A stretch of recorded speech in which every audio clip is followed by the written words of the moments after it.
This is going to be about the reporting of a man named Ian Frazier. Quite some time ago, I read the work of one Ian Frazier. Most of it was humor. There was some nonfiction. I remember liking most all of it very much.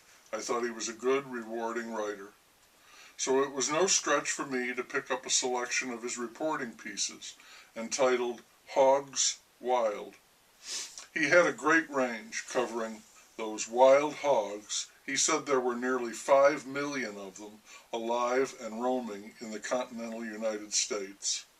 Horseshoe crabs, not a crab at all, soup kitchens and writers' workshops, a crackerjack fishing guide who killed himself shortly after going out with Frazier, a visit to a Charles Manson hideaway, a New York City bus route, reputedly the most dangerous one in town, seals, mushrooms that grow a replacement for plastics, meteorites, silver carp, an invasive species made famous by viral videos on the internet, strand beasts, another internet sensation, the after effects of Hurricane Sandy, and a wonderful piece on a young woman from a wealthy family who would marry a man twice her age, Irving Berlin, not with her father's blessing, and who would become a writer, penning her first work for a fledgling magazine, The New Yorker. That piece was called Why We Go to Cabarets.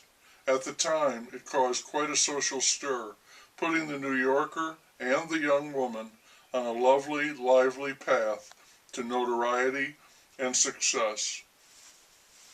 I picture Ian Frazier as being very much like Joseph Mitchell. He gets up in the morning, has his coffee, makes a sandwich or two, wraps them up, puts them in a pocket of his coat, while in the other pocket he stows a notebook and pen. He's set for the day. Out he goes to see what he can see. Moreover, Ian Frazier is a do-gooder.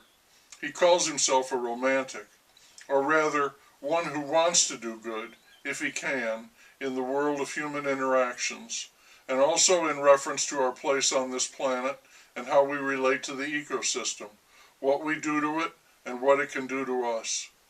Also, like Mitchell, Frazier does not immerse himself in celebrities.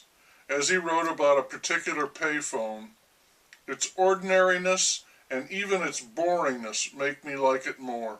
Ordinary places where extraordinary events have occurred are my favorite kind. The two pieces I liked least in the book, ones he was forced to write because of his urge to do good, were about the homeless and the opioid epidemic. Lost people. I simply don't enjoy hearing about either subject, no matter how brilliant, heartfelt, or incisive the writing may be. Dickens beat the same drum, at length. No matter what approach you take to either topic, there is not much, that's being kind, ground that can be gained. You can blame the homeless or the drug addicted for their plight, or you can say that society is failing miserably to fulfill its basic obligation to these people. You can argue these two sides forever, feverishly, and not much, if anything, is ever accomplished. The problems are too deep, and just about everything has already been studied, written, or said. As an example from his report on the homeless in New York, exemplifies this nicely, I think.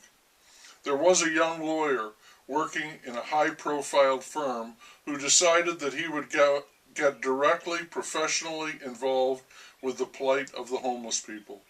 Pro bono, naturally, he took on the case of 3 men, class action, suing the governor, claiming that he, the governor, had a legal charge to supply shelter to anyone who needed it in New York City.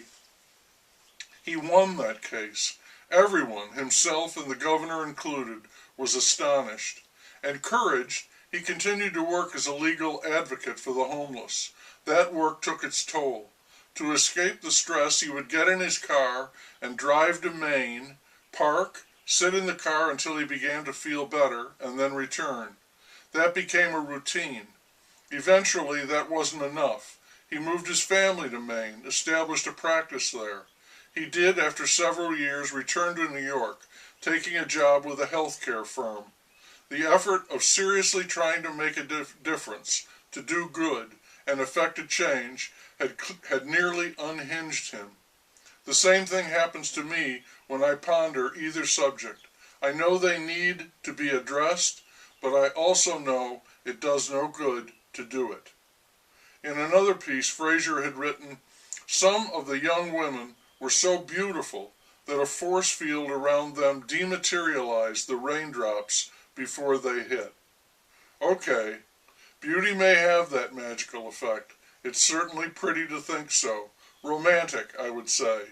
The same, alas and alack, cannot be said for abject poverty or drug addiction. There is no vestige of romance there.